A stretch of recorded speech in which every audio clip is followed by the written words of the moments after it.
नमस्कार, यो हो न्यूज 24 टेलिभिजन। बेलुका 8 बजेको न्यूज बुलेटिनमा स्वागत छ। चालु आर्थिक वर्षको 9.5 महिना बितिसक्दा पनि विकास बजेट 30% पनि खर्च हुन सकेको छैन। साधारण खर्च घट्दैन, खर्च नहुने विकास बजेट मात्रै हो।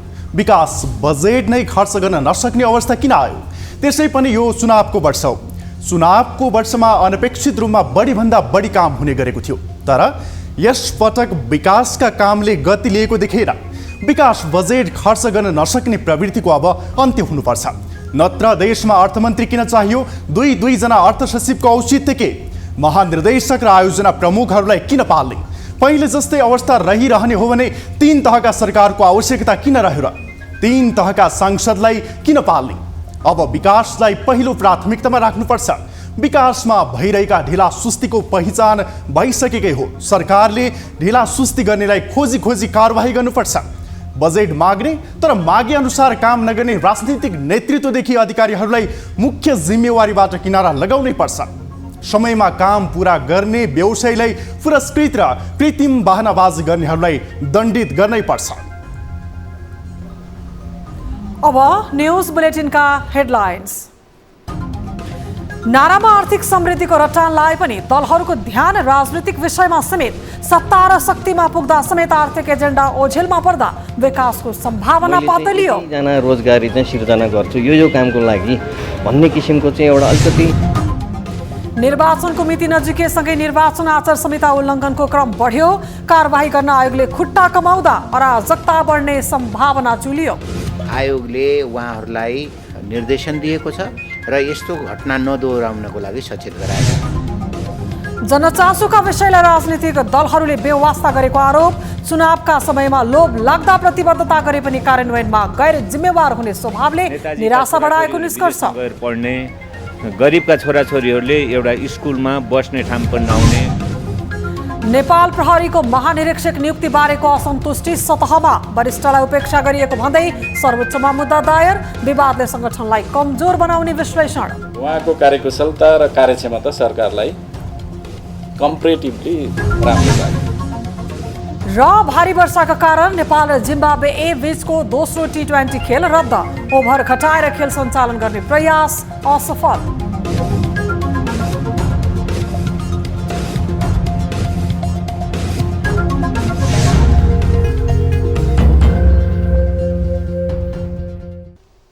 हामी निरन्तर न्युजमा छौं। हरेक राजनीतिक परिवर्तनपछि मुलुक आर्थिक विकासको दिशामा अघि बढ्ने प्रतिबद्धता गरिन्छ। विकासका सबै ठूला नाराको आधार स्तम्भ आर्थिक पाटोसँगै जोडिएको हुन्छ। राजनीतिक नेतृत्वले देखाउने सपना समेत आर्थिक समृद्धिको अंश हुने गरेको छ। तर यस्ता प्रतिबद्धता गर्ने राजनीतिज्ञ शक्तिमा पुगेपछि भने आर्थिक मुद्दालाई बेवास्ता गर्ने गरेका छन्। काम गर्न सक्ने तहमा पुगेपछि पनि राजनीतिक मुद्दामा नै ध्यान केन्द्रित गर्दा आर्थिक विकासका विषय ओझेलमा पर्छन् र यस्तै विकासका सम्भावनाहरू पातलिँदै जाने गरेको अनुभवहरूबाट नै देखिन्छ। एक रिपोर्ट। तत्कालीन केपी ओली नेतृत्वको सरकारले प्रष्ट बहुमत सहित सरकार सञ्चालन गर्ने मौका पाए पनि त्यसको खासै सदुपयोग हुन सकेन। सुरुका दिनहरूमा राजनीतिक स्थायित्व दिने संकेत गरे पनि पार्टीभित्रको आन्तरिक किचलो लगायतका विषयले सो दलले पाएको जनमतको सदुपयोग हुन सकेन। विकासका ठूला एजेन्डा देखाएर सरकारमा आउन सके पनि सो सरकारको कार्यकाल आर्थिक प्रगतिको उदाहरणीय बन्न सकेन। ओली सरकारलाई विस्थापित गर्दै बनेको शेरबहादुर देउबा नेतृत्वको सरकार गठन भएको 9 महिना पूरा भइसकेको छ। यो अवधिमा सरकारको ध्यान मन्त्री परिषद पूर्णता, कानुनी लडाई, एमसीसी परियोजनामा मात्रै केन्द्रित रह्यो। हाल निर्वाचनमा सरकारले सम्पूर्ण शक्ति खर्चिरहेको छ। सरकारले नियमित काम गरे पनि यस्ता राजनीतिक विषयलाई प्राथमिकतामा दिनुपर्दा ठूला विकासका मुद्दाहरू ओझेलमा पर्दै गएका छन्। राजनीतिक स्थायित्व भए पनि राजनीति भन्दा अन्यत्र ध्यान दिने इच्छाशक्ति दलहरूमा नहुँदा यो अवस्था आएको हो। सरकारको नेतृत्व गर्नेले आर्थिक मुद्दालाई व्यवस्था गर्नु कुनै पनि राष्ट्रको आर्थिक विकासका लागि चिन्ताको विषय हो। सबै राजनीतिक दल, सबै उम्मेदवार र सबै मतदाताहरू चल्नै पर्छ। जहाँसम्म निर्वाचनको कारणले यो आर्थिक विकासका कामहरू गतिरोध हुन्छन् कि भन्ने विषय छ, त्यसमा खास गरी राष्ट्र सेवा कर्मचारीहरूले यसमा कति पनि कमी हुन दिनु हुँदैन। मन्त्रालयका सचिव, विभागीय प्रमुख, आयोजना प्रमुखले विकास निर्माणका कामहरू यथावत सञ्चालन गर्नुपर्छ। निर्वाचन भयो भन्दैमा पुँजीगत बजेट खर्च हुने कामहरू रोक्न मिल्दैन। अहिले स्थानीय निर्वाचन नजिकिँदा समेत उम्मेदवारहरू आर्थिक मुद्दालाई एजेन्डा बनाइरहेका छन्। पूर्वाधार विकासदेखि स्थानीय आवश्यकतामा आधारित विकासलाई देखाएर मतदाता फकाउने उनीहरूको तयारी छ। तर कस्ता खालका आर्थिक गतिविधिलाई बढाउने, रोजगार सिर्जना कसरी गर्ने भन्ने बारे प्रश्न पारिएको छैन। यसले आर्थिक मुद्दालाई एजेन्डा बनाए पनि कार्यान्वयन कसरी गर्ने भन्ने विषयमा उम्मेदवारहरू प्रश्न नभएको देखिन्छ। एउटा नगरपालिका अथवा एउटा कुनै पालिकामा चाहिँ क्यान्डिडेटहरूले चाहिँ आफ्नो इलेक्सनको मुद्दा लिएर जाँदाखेरि मैले चाहिँ यतिजना रोजगारी चाहिँ सिर्जना गर्छु यो कामको लागि भन्ने किसिमको चाहिँ एउटा अलिकति एक्सर्साइज गरेर जानुपर्नेमा त्यो किसिमको चाहिँ छैन। राजनीतिक स्थिरताले विकास र समृद्धिको ग्यारेन्टी गर्छ। तर नेपालको राजनीति अस्थिर नभए पनि दलहरूको ध्यान आर्थिक मुद्दामा केन्द्रित हुन नसक्दा एजेन्डा बनाइएका विषय समेत कार्यान्वयन हुन सकेका छैनन्।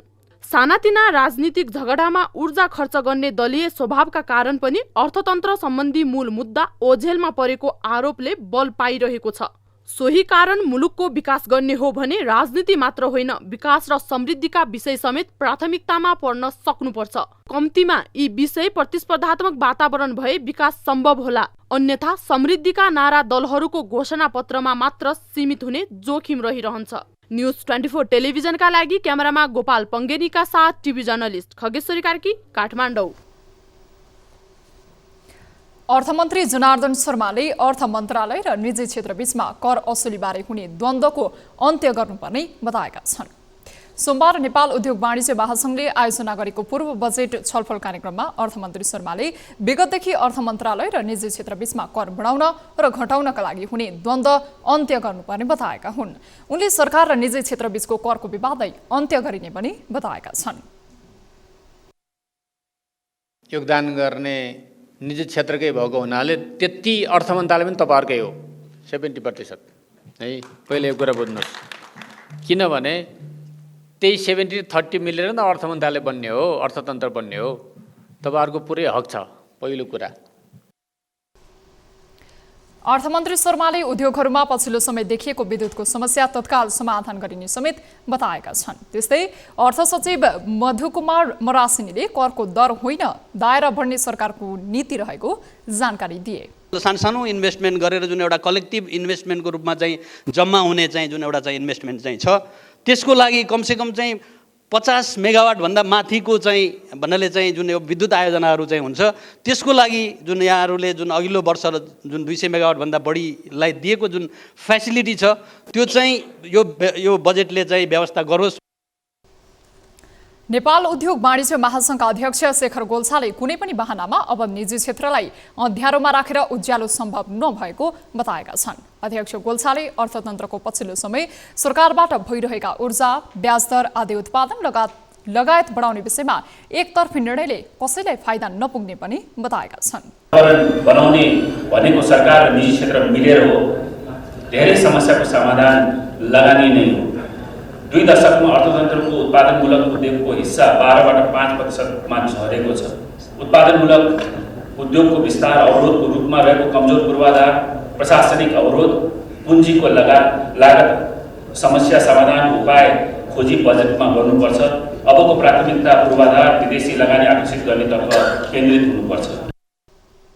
अध्यक्ष गोल्छाले मुलुकको आर्थिक सङ्कट रोक्न वैदेशिक लगानी ल्याउने संयन्त्र सरकारले बलियो बनाउनुपर्ने बताएका छन्। इस्लाम धर्मावलम्बीहरूको पर्व ईदको अवसरमा मंगलबार सरकारले सार्वजनिक बिदाको घोषणा गरेको छ। गृह मन्त्रालयले सोमबार एक सूचना जारी गर्दै मङ्गलबार सार्वजनिक बिदा घोषणा गरिएको जानकारी गराएको हो। 2078 फागुन 26 गते राजपत्रमा प्रकाशित सूचना अनुसार सार्वजनिक बिदा दिएको गृह मन्त्रालयले जनाएको छ।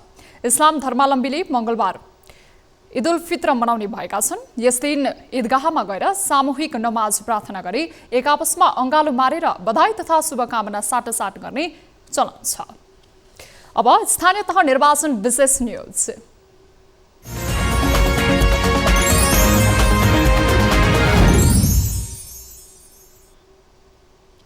स्थानीय तह निर्वाचनका लागि उम्मेदवारी दिएका 353 जना उम्मेदवार निर्विरोध निर्वाचित भएको निर्वाचन आयोगले जनाएको छ।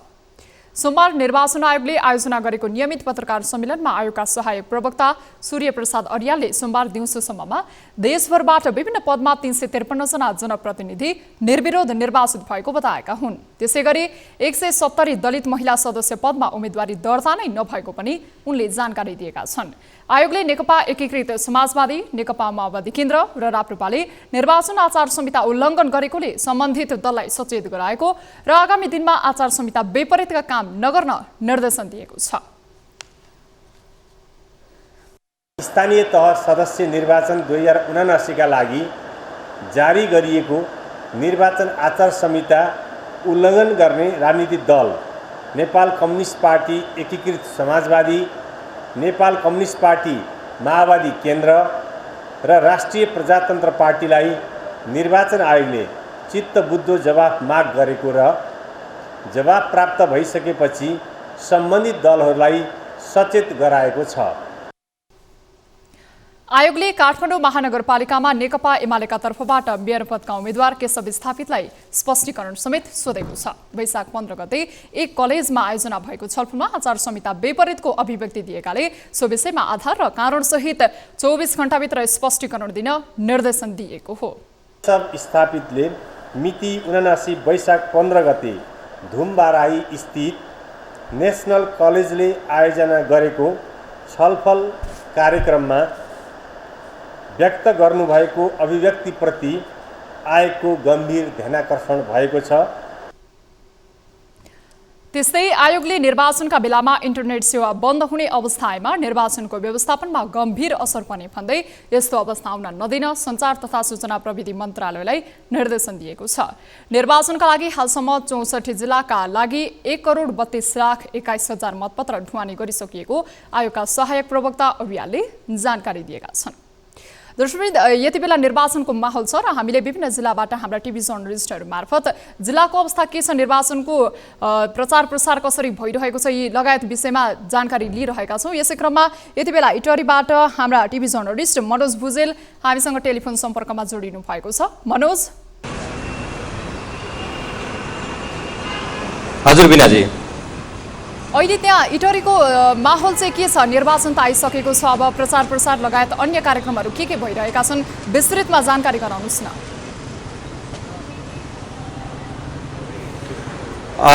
बिनाजी, अहिले जुन स्थानीय तहको निर्वाचनको प्रक्रिया सुरु भइसकेको छ, मैले समग्र इटहरी सँगसँगै सुनसरीको समग्र विवरण यहाँहरूमा जानकारी गराउन खोजिरहेको छु।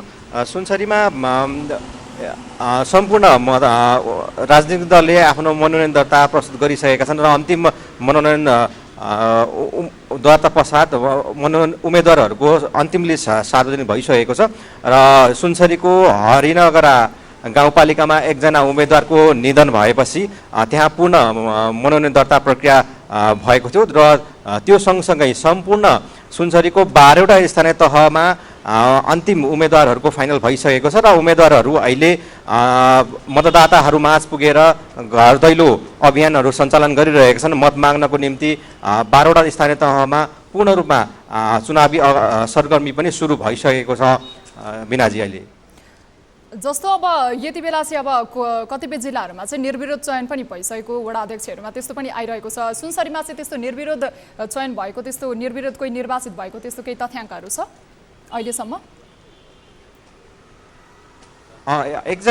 एकजना महिला सदस्य जो हरिनगरा गाउँपालिकाको एकजना महिला सदस्यबाट जो दलितबाट मनोनयन दिनुभएको थियो, उहाँको चाहिँ अन्य दलबाट अन्य पक्षबाट चाहिँ उहाँ सँगसँगैको उम्मेदवारी नभएपछि उहाँलाई चाहिँ स्वतः जिल्ला निर्वाचन कार्यालय सुनसरीले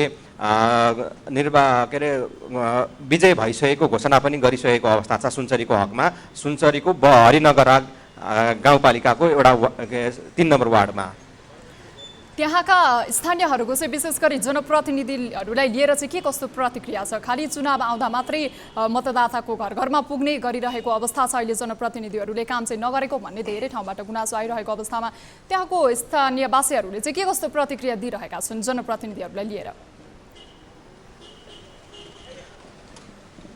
हो, पक्कै पनि बिनाजी यो एउटा प्रमुख मुद्दा पनि हो। जुन स्थानीय तहको निर्वाचनमा 2074 पश्चात 5 वर्ष कार्यकाल जुन जनप्रतिनिधिले बिताए, त्यो पश्चात जुन अहिले हुन गइरहेको स्थानीय तहको निर्वाचनमा जुन उम्मेदवारहरू मतदाताहरूमा पुगिरहँदाखेरि स्वाभाविक हिसाबले मतदाताहरूको आकाङ्क्षा जो उम्मेदवारप्रति हुन्छ ती पक्कै पनि फरक आइरहेको छ। हामीले स्थलगत रिपोर्टिङको क्रममा सुनसरीका विभिन्न स्थानीय तहमा हामी पुगेर रिपोर्टिङ गरिरहँदाखेरि मतदाताहरूका अपेक्षाहरू फरक छन्। किनभने 5 वर्ष कार्यकालमा जुन 5 वर्ष बिताएका जनप्रतिनिधिले गरेका कामहरूले पक्कै पनि स्थानीय तहहरूमा विकास निर्माणका कामहरू, मतदाताहरूका न्यूनतम आधारभूत सेवाहरू कुराहरूलाई केही सम्बोधन त पक्कै पनि भएको छ। त्यो सँगसँगै अबको स्थानीय तहको जुन निर्वाचन हुन गइरहेको छ, यो स्थानीय तहको निर्वाचनमा मतदाताहरूले आधारभूत विकास निर्माणको पूर्वाधारहरूको कुरा सँगसँगै अब मतदाताहरूका न्यूनतम आधारभूत आवश्यकताहरू जस्तै शिक्षा, स्वास्थ्य, खानेपानी, सुकुम्बासी समस्याहरू चाहिँ समाधान गर्नको निम्ति चाहिँ अबको स्थानीय सरकार मा जो उम्मेदवार हुनुहुन्छ उहाँहरूप्रति मतदाताहरूको धेरै ठुलो अपेक्षा हामीले देख्न सक्छौँ।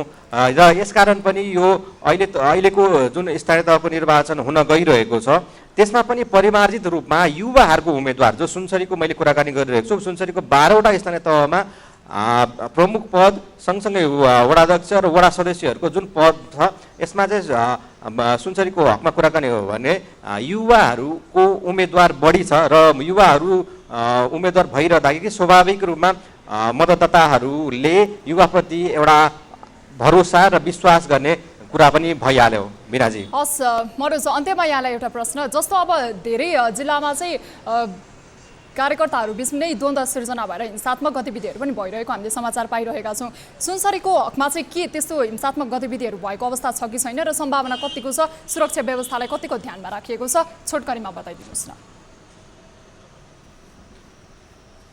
पक्कै पनि यो जुन गठबन्धन 5 दलीय गठबन्धनले जुन स्थानीय तहको निर्वाचनमा आफ्नो उम्मेदवारहरू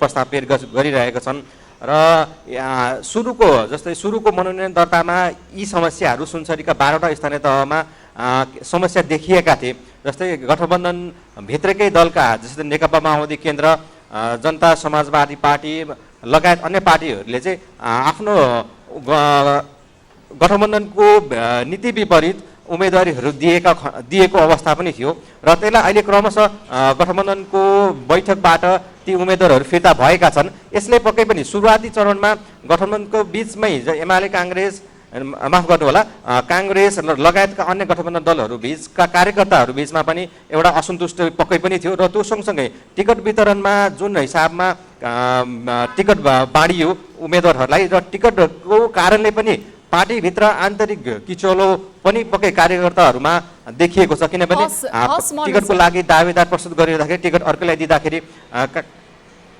हस् मनोज, यहाँलाई जानकारीका लागि धेरै धेरै धन्यवाद। हामी पछिल्ला बुलेटिनहरूमा पनि यहाँसँग पुनः जोडिने नै छौँ। अब बाँकी न्युज।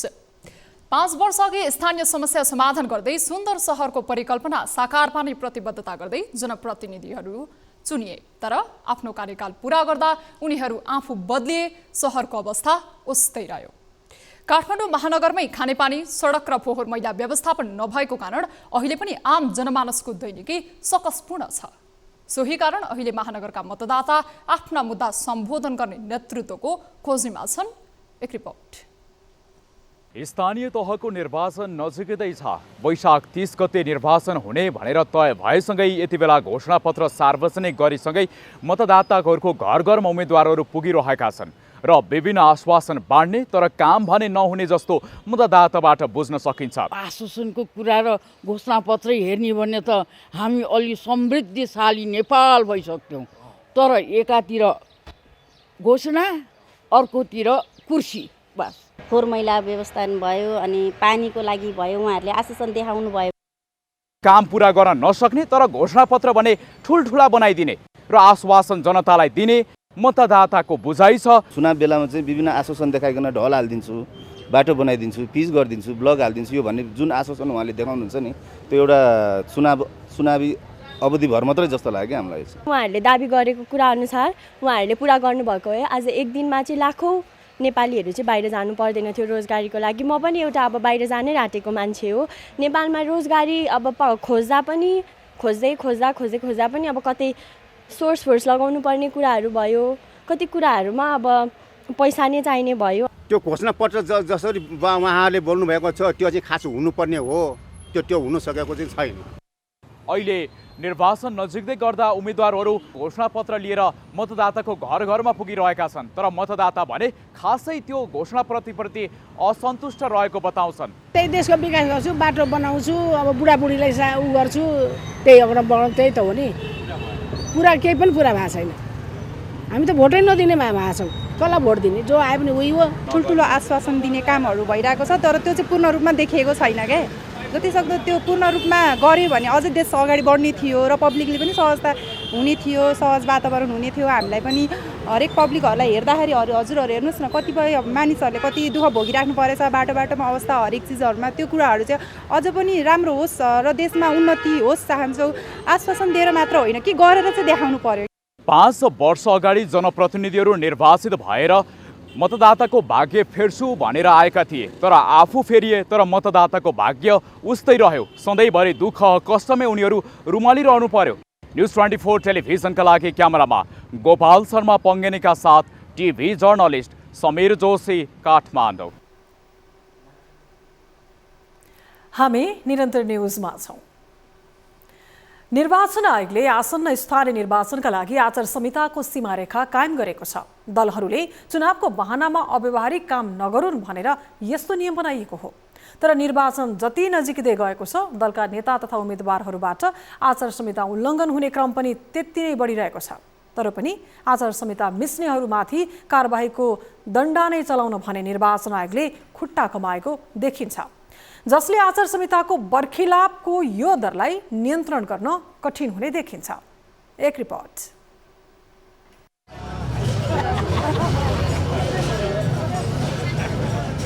मुलुकभर स्थानीय तहको निर्वाचन सरगर्मी बढिरहँदा निर्वाचन आचार संहिता उल्लङ्घनका घटना बढिरहेका छन्। निर्वाचन आचार संहिता उल्लङ्घन गर्नेको सूचीमा गृहमन्त्रीदेखि शीर्ष नेता लगायतका छन्। आचार संहिता पालना नगर्नेलाई निर्वाचन आयोगले सचेत गराउने र गलत नगर्न निर्देशन दिने काम गरिरहेकै छ। आयोगले आचार संहिता विरुद्ध कडा रूपमा प्रस्तुत हुने दावी गरे पनि कारबाही नै गर्नुपर्ने अवस्थामा भने खुट्टा कमाएको देखिन्छ। शीर्ष नेतादेखि उम्मेद्वारले नै सार्वजनिक मञ्चबाटै दादागिरी शैलीमा आचार संहिता उल्लङ्घन गरी अभिव्यक्ति दिइरहँदा आयोगले सचेत गराउने र स्पष्टीकरण सोध्ने मात्र गर्नुले आयोगको कमजोरी देखाउँछ। यही सन्दर्भमा हामीले आचार संहिता उल्लङ्घनका घटना बढ्दै गए पनि आयोग कडा रूपमा प्रस्तुत किन नभएको भनी निर्वाचन आयोगका प्रवक्ता शालिग्राम शर्मा पौडेललाई प्रश्न गरेका छौं। उहाँहरूलाई यो यस्तो आचार संहिता उल्लङ्घनका कार्यहरू नगर्न निर्देशन दिएको र सचेत समेत गराएको छ। त्यसो भए हुनाले एकैचोटि धेरै ठुलो एक्सनमा गएर मात्रै आचार संहिता उल्लङ्घनका घटनाहरू नियन्त्रण गर्न सकिन्छ भन्ने होइन। आयोगले उहाँहरूलाई निर्देशन दिएको छ र यस्तो घटना नदोहोऱ्याउनको लागि सचेत गराएको छ। हुन त विगतका निर्वाचनमा भन्दा यस निर्वाचनमा आचार संहिता उल्लङ्घनका घटना कम नै भएको देखिन्छ। तर पनि निर्वाचन नतिजालाई आफ्नो पक्षमा पार्ने उद्देश्यले जिम्मेवार व्यक्तिहरू नै खुल्लम खुल्ला आचार संहिताको उल्लङ्घन गरिरहेका छन्। निर्वाचनको प्रचारमा व्यस्त उम्मेद्वारहरूमाथि निगरानीसँगै सामाजिक सञ्जालमा छ्यापछ्याप्ती छरिएका भ्रामक सामग्रीमाथिको नियन्त्रण पनि अहिले आयोगलाई चुनौतीको विषय बनेको छ। सोसल मिडियाका कम्पनीहरू हाम्रो कार्यालयमा या हाम्रो देशमा उहाँहरूको कार्यालय छैन। त्यसो भएको हुनाले पनि नियमन गर्न कठिनाइ छ र ती संस्थाका कार्यालयहरू अथवा तिनीहरूसँग पनि हामीले सम्पर्क गर्न प्रयास गरिराखेका छौँ र हामीले यथोचित प्रयास गरेका छौँ यो सामाजिक सञ्जालबाट हुने दुष्प्रचारलाई रोक्नको लागि। निर्वाचनलाई मर्यादित बनाउने काम आयोगको हो। यसका लागि नियमहरू बनाइएका हुन्छन्। नियम बन्ने तर त्यसको कार्यान्वयन नगर्ने हो भने त्यसको के काम? प्रश्न पेचिलो छ। आचार संहिताको व्यवस्था गरेपछि यसको उल्लङ्घनमा कडा रूपमा प्रस्तुत भए यी घटनामा कमी आउन सक्छ। निर्वाचनलाई थप मर्यादित बनाउनका लागि आयोगले कठोर बन्न सक्नुपर्छ भने दलका शीर्ष नेताहरूदेखि उम्मेद्वार र आम जनता समेत सचेत हुनु आवश्यक छ। न्युज 24 टेलिभिजनका लागि क्यामेरामा सुनिल गुरुङका साथ टिभी जर्नलिस्ट टङ्ककला तिमेलसेना, काठमाडौँ। हरेक निर्वाचनपछि आउने नेतृत्वसँग मतदाताको ठूलो अपेक्षा हुन्छ। अहिले स्थानीय निर्वाचनको माहौल बनेकोले अब चुनिने जनप्रतिनिधिले स्थानीय समस्या समाधान गरून् भन्ने चाहना गर्नु स्वाभाविक हो। तर विगतको अनुभवका कारण अबको नेतृत्व सोचे अनुसार काम गर्छन् भन्नेमा विश्वस्त हुने आधार नभएको मतदाताको गुनासो छ। दैनिक जीवनमा भोगेका समस्या उस्तै रहने हो कि भन्ने डर समेत मतदातामा देखिन्छ। एक रिपोर्ट। यति बेला दलहरूलाई चुनावी माहौलले छोएको छ। चुनावी नतिजालाई आफ्नो पक्षमा पार्न उम्मेद्वारहरू जस्तोसुकै प्रतिबद्धता गर्न पछि पर्दैनन्। चुनावी घोषणापत्रलाई हेर्ने हो भने चुनाव लगत्तै विकासको मूल नै फुट्छ जस्तो देखिन्छ। तर विगतको अनुभवका कारण मतदाताहरू चुनावी घोषणापत्रमाथि विश्वास नै गर्न हिचकिचाउँछन्। त्यहाँ उल्लेख हुने अव्यवहारिक र पूरा गर्न नसकिने भाषाका कारण यस्तो अवस्था आएको बुझ्न कठिन छैन। घोषणापत्र जस्तोसुकै भए पनि उम्मेद्वारहरू जनताको समस्या भन्दा पनि आफ्नो स्वार्थमा केन्द्रित हुने गरेको गुनासो आइरहन्छ। जनतालाई प्रजातन्त्र आयो, गणतन्त्र आयो, तर जनतालाई केही पनि आएन। जनताले पाएन, छोराछोरीले पढ्न पाएनन्। नेताजीका छोराछोरीहरू विदेशमा गएर पढ्ने, गरिबका छोराछोरीहरूले एउटा स्कुलमा बस्ने ठाउँ पनि नहुने, कोठा पनि नहुने, खानेपानी पनि नहुने र गरिब जनताले औषधि उपचार गर्न पनि नसक्ने, नपाउने। यसको निम्ति जनताहरूले सहित नेतालाई हाम्रालाई भन्दा, पार्टीलाई भन्दा राम्रालाई रोजे हुन्थ्यो। तर नेताजीहरूले राम्रालाई भन्दा हाम्रालाई चाहिँ टिकट दिनुभयो। पछिल्लो 5 वर्षको अनुभवलाई लिने हो भने दलहरूले निर्वाचनमा गरिएका अनेक भाषाहरू नै झुट साबित भएका छन्। दलहरूको आम जनताप्रति जवाबदेहिता देखिएन। स्थानीय सरकारको अनुभूति गराउनुको साटो कार्यकर्ता पोष्न मात्रै लागेको आम नागरिकको दुखिलो छ।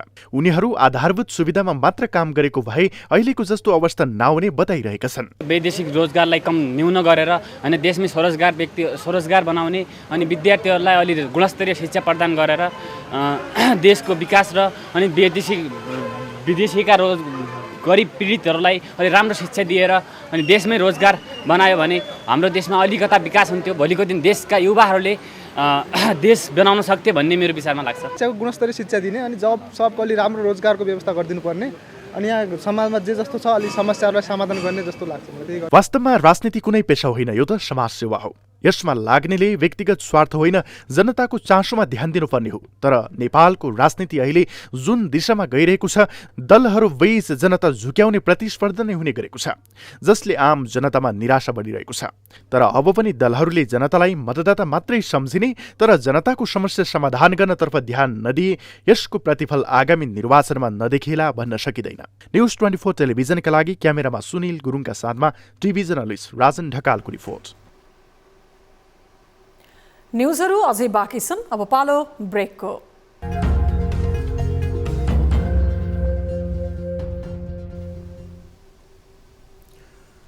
हामी निरन्तर न्युजमा छौँ। नेपाल प्रहरीमा महानिरीक्षकको नियुक्ति प्रकरण फेरि विवादित बनेको छ। प्रहरी संगठनको नेतृत्व चयनको विषय फेरि एकपटक विवादित बन्नुको धेरै कारण छन्। तर अहिले कनिष्ठलाई अगाडि ल्याउन वरिष्ठलाई उपेक्षा गरेको आरोप छ। तर यो विवादको सुरु अहिले भएको होइन, विगतदेखि नै संगठनमा परेको प्रभावको असर अहिले देखिएको चर्चा चलिरहेको छ। एक रिपोर्ट। नेपाल प्रहरीको नेतृत्व सरकारले धीरज प्रताप सिंहलाई दिएको छ। मन्त्री परिषद बैठकले 4 जना प्रतिस्पर्धी मध्ये तेस्रो वरियतामा रहेका सिंहलाई आइजिपी नियुक्त गरेको हो। 4 जना प्रतिस्पर्धी मध्ये तेस्रो वरियतामा रहेका धीरज प्रताप सिंहलाई नेपाल प्रहरीको अबको नेतृत्व सुम्पिएको हो। सरकारले आइजिपी नियुक्तिको निर्णय गरेर फुली लगाइदिनु अघि नै यो विषय विवादित बन्यो। यो निर्णयबाट असन्तुष्ट भएको पक्ष अहिले सर्वोच्च अदालतको ढोका ढकढक्याउन पुगिसकेको छ। सरकारले सुरक्षा संगठनको चेन अफ कमान्ड नै भत्कने गरी व्यक्तिगत रुचिको आधारमा निर्णय गरेको भन्दै आलोचना भइरहेको हो। प्रहरी संगठनमा नेतृत्व चयन गर्दा ज्येष्ठता, योग्यता र क्षमताभन्दा बाहिरबाट नेतृत्व चयन गर्ने प्रवृत्ति विगतमा पनि भएको हो। यसअघि 2049 सालमा गृहमन्त्री हुँदा प्रधानमन्त्री शेरबहादुर देउवाले महानिरीक्षक रत्न शमशेर राणालाई 30 वर्ष सेवा अवधि लगाएर अवकाशमा पठाएपछि मोतीलाल बोहरालाई नेतृत्वमा ल्याएका थिए। दोस्रो पटक वरियताको तेस्रो नम्बरमा रहेका जयबहादुर चन्दलाई महानिरीक्षक बनाएपछि भने प्रहरीमा पुनः भाँड भैलोको श्रृङ्खला सुरु भएको थियो। फेरि पनि देउवाले तेस्रो पटक प्रहरीको चेन अफ कमान्डमै खलल पुर्याएको भनेर आलोचना भइरहेको छ। आफू मार्फतको प्रत्यक्ष रेखदेख तथा नियन्त्रणमा रहने सङ्गठनलाई आफू स्वयंको यस्ता किसिमका गतिविधिहरू, विवादास्पद गतिविधिहरूका कारणबाट त्यहाँ प्रहरी सङ्गठनभित्र एउटा अन्योलताको स्थिति सिर्जना हुन्छ। यो चाहिँ दुःखद कुरा हो भन्ने लाग्छ। त्यसैले यस्ता हस्तक्षेपहरूका कुराहरू, यस्ता राजनीतिक डिजाइनका कुराहरूले प्रहरी सङ्गठनको व्यावसायिक क्षमतामा ह्रास आउँछ। यसरी संगठन चलाउने काममा तत्कालीन प्रधानमन्त्री केपी शर्मा ओली पनि सक्रिय थिए। बारम्बार चेन अफ कमान्ड विरुद्धको निर्णय हुँदा प्रहरी संगठनमा विवाद हुने गरेको थियो। तर हालको निर्णयलाई सरकारले प्रक्रिया नमिचेको तर्क गर्दै बचाउ गर्दै आइरहेको छ। सरकारलाई भएका एआइजीहरूमा नवनियुक्त महानिरीक्षकज्यू एआइजीबाट बढुवा हुनुभयो। उहाँको कार्यकुशलता र कार्यक्षमता सरकारलाई कम्पेरेटिभली राम्रो लाग्यो। त्यो हिसाबले छनौट भयो। नेपाल प्रहरी एउटा जिम्मेवार संस्था हो। सुरक्षाको जिम्मेवारी पाएको यो निकायलाई नियमसङ्गत चलाउने दायित्व सरकारको छ। त्यहाँ सरकार परिवर्तन भएसँगै नेतृत्वमा तलमाथि गर्ने प्रवृत्तिले संगठन बलियो हुन सक्दैन भन्ने तथ्य मनन गर्न सक्नुपर्छ। अन्यथा यस्ता विवाद बारम्बार आउनेछन्, जसको असर समग्र संगठनले भोग्नुपर्नेछ भने नेतृत्वमा आउने सम्भावना बोकेकाहरू राजनैतिक आड भरोसाको लागि आफ्नो शक्ति खर्च गर्नेमा ध्यान केन्द्रित गर्नेछन्। यसले संगठनलाई धराशायी बनाउने जोखिम रहिरहन्छ। न्युज 24 टेलिभिजनका लागि क्यामेरामा कान्छा डङ्गोलका साथमा टिभी जर्नलिस्ट समीर जोशीको रिपोर्ट। निर्वाचन आयोगले चुनाव चिन्ह प्रदान गरेसँगै उम्मेद्वारहरू प्रचार प्रसारका लागि घर दैलो अभियानमा जुटिरहेका छन्। घर घरमा पुगेर आफूलाई जिताउन मत माग्नेहरूको लर्को नै लागेको छ। अब मतदाता पनि कसलाई भोट दिने भन्ने बहस गर्न थालिसकेका छन्। यही समय हो सही नेतृत्व चयन गर्ने। अन्य समयमा जनप्रतिनिधिले काम गरेन भन्दै गुनासो गर्ने आम जनमानसको स्वभाव नै भइसकेको छ। तर नेतृत्व चयनका बेला भावनामा बग्ने र पछि पछुताउने प्रवृत्ति अन्त्य गर्नको लागि योभन्दा राम्रो समय अरू हुन सक्दैन। एक रिपोर्ट।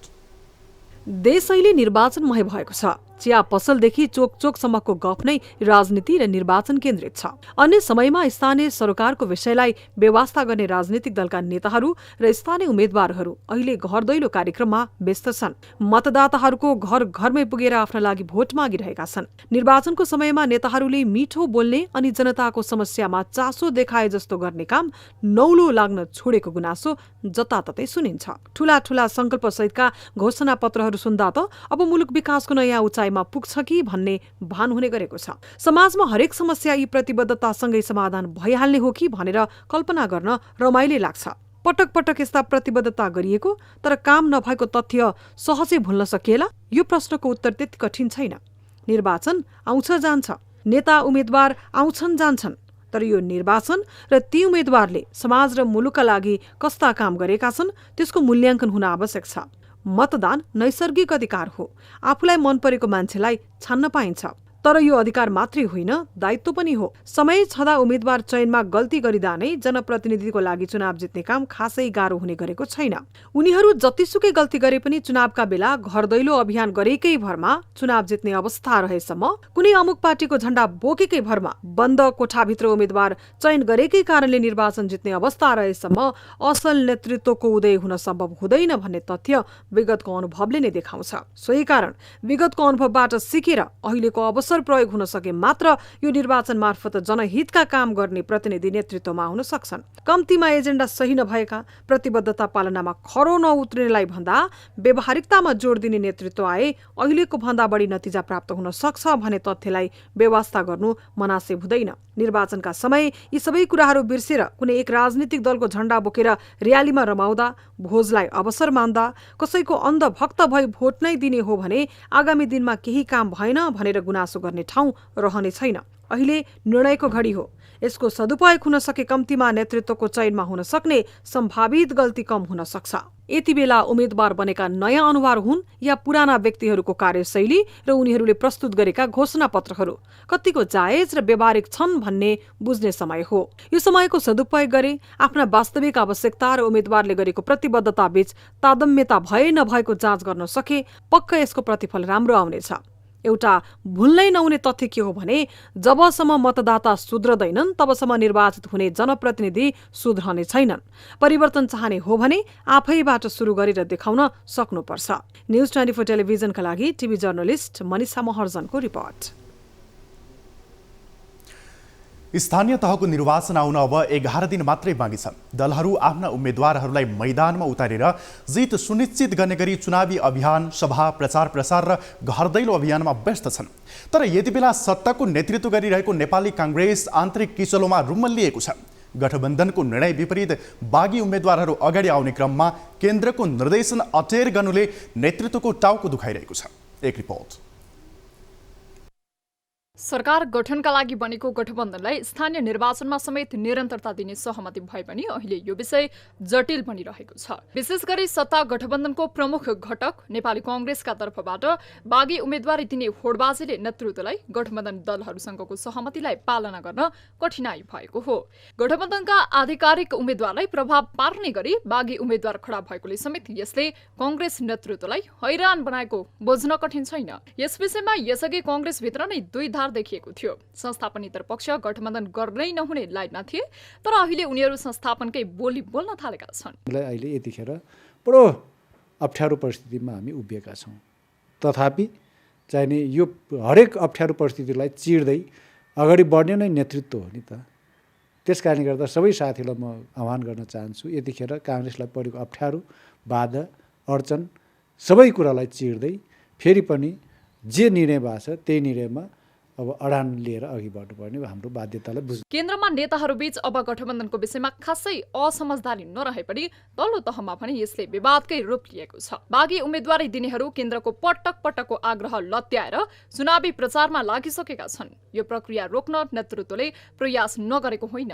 यसअघि विज्ञप्ति मार्फत नै केन्द्रको निर्णय मान्न आग्रह गरिएको थियो। सो कदमले समेत असन्तुष्ट समूहलाई मनाउन नसकेपछि पार्टीले कडा कारबाही गर्ने निर्णय नै गरियो। तर अहिले अन्तिम समयसम्म पनि गठबन्धनको आधिकारिक उम्मेद्वारहरूलाई समर्थन गरेको खण्डमा कारबाही नगर्ने बताउँदै बागी उम्मेद्वारलाई निर्णय फिर्ता लिने अवसर दिइरहेको छ। पछिल्लो समयसम्म कतिपय ठाउँमा तालमेलमा मिलाउनु पर्ने कारणले समयमा उम्मेदवारी फिर्ता दिन सक्नु भएन।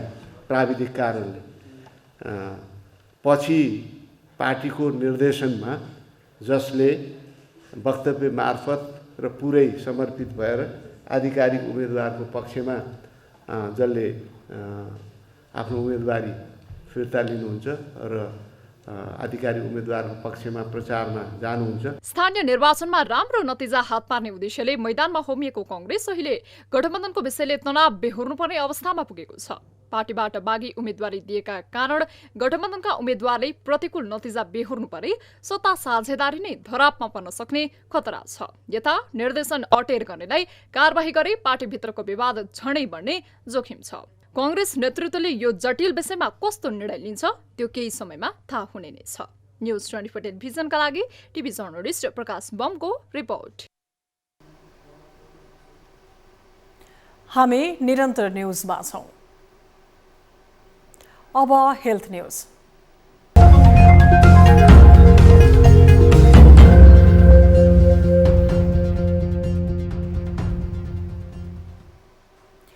नेपालमा पछिल्लो 24 घण्टामा थप 9 जनामा कोरोना भाइरस संक्रमण देखिएको छ। देशभर गरिएको 3,333 PCR परीक्षणका क्रममा 8 जना र 922 एन्टिजेन परीक्षणका क्रममा 1 जनामा कोरोना संक्रमण पुष्टि भएको हो। कोरोनाका कारण सोमबार कसैको मृत्यु नभएको स्वास्थ्य मन्त्रालयले जनाएको छ। त्यस्तै थप 18 संक्रमित कोरोना मुक्त भएका छन्। हालसम्म नेपालमा 9,66,674 जना संक्रमण मुक्त भएका छन्। हाल नेपालमा 211 सक्रिय संक्रमित रहेको मन्त्रालयले जनाएको छ। अब बिजनेस न्यूज। नेपालमा सञ्चालनमा रहेका सार्वजनिक संस्थानको कार्य सम्पादनलाई चुस्त दुरुस्त बनाउन सहयोग गर्ने गरी तालिम दिइएको छ। सेन्टर फर इनोभेटिभ गभर्नेन्स प्र्याक्टिसले नेपालभरि सञ्चालनमा रहेका विभिन्न सार्वजनिक संस्थानका कर्मचारीका लागि तालिमको आयोजना गरेको हो। संस्थानमा रहेका कर्मचारीहरूका लागि आवश्यक व्यक्तित्व विकास तथा कार्य सम्पादनलाई कसरी राम्रो गर्न सकिन्छ भनेर उक्त तालिमको आयोजना गरिएको हो। गभर्नमेन्ट र नन गभर्नमेन्ट सेक्टरका सार्वजनिक निकायहरूबाट काम गरिरहेका यो मिडल लेभल म्यानेजरहरू, यो चाहिँ यसमा CEO लेभल अथवा उच्च व्यवस्थापकहरू पनि हुनुहुन्न, तल सहायक कर्मचारीहरू पनि हुनुहुन्न। त्यसैले मिडल लेभल अफिसर भन्छौँ हामी, मिडल लेभल म्यानेजरहरू सहभागी गराएर उहाँहरूलाई यो म्यानेजमेन्ट सम्बन्धी स्किल चाहिँ अलिकति डेभलप गर्ने भन्ने हाम्रो तालिमको उद्देश्य हो। 5 दिनसम्म चल्ने तालिममा बीमा समिति, कृषि विकास bank, Nepal bank limited, Nepal वायु सेवा निगम, लक्ष्मी विकास बैंक, नागरिक लगानी कोष लगायतका संस्थाहरूबाट 30 जनाको सहभागिता रहेको छ। न्युजहरू अझै बाँकी छन्। अब पालो ब्रेकको।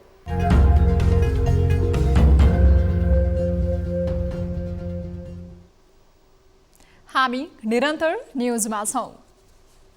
अब स्पोर्ट्स न्युज।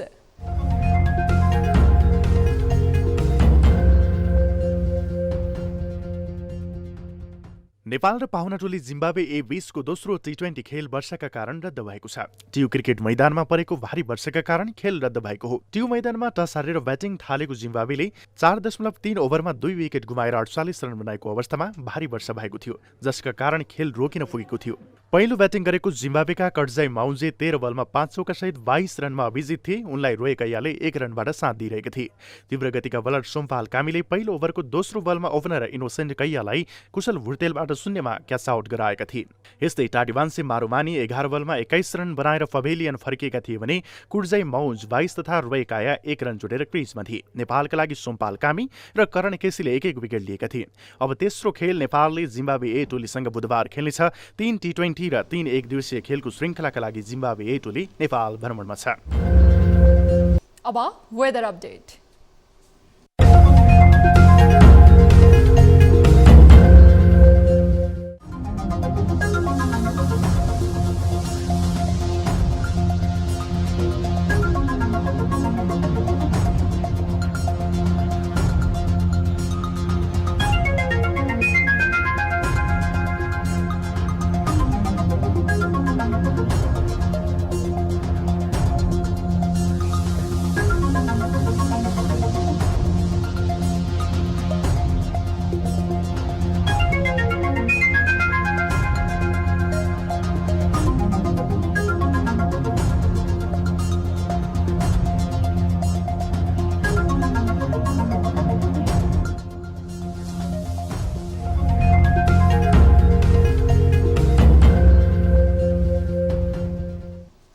अब न्युज बुलेटिनको अन्त्यमा पुनः हेडलाइन्स।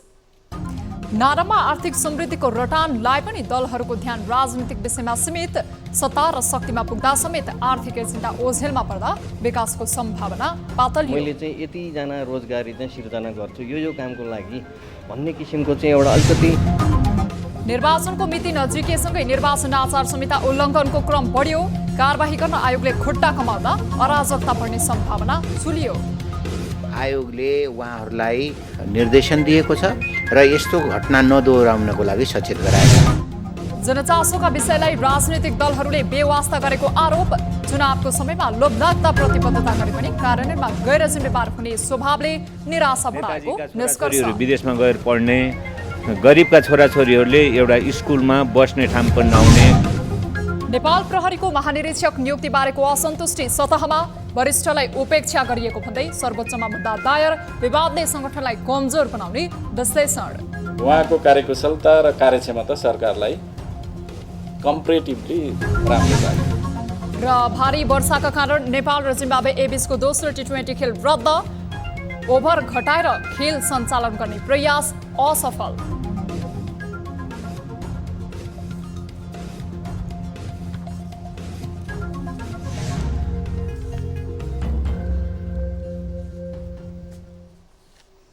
बेलुका 8 बजेको न्युज बुलेटिन अहिलेलाई यति नै।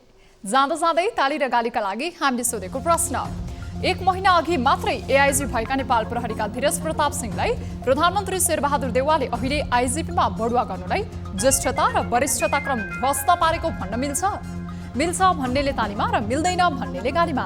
हाम्रो पात्रको एप्लिकेसनमा गई भोट गर्न सक्नुहुनेछ।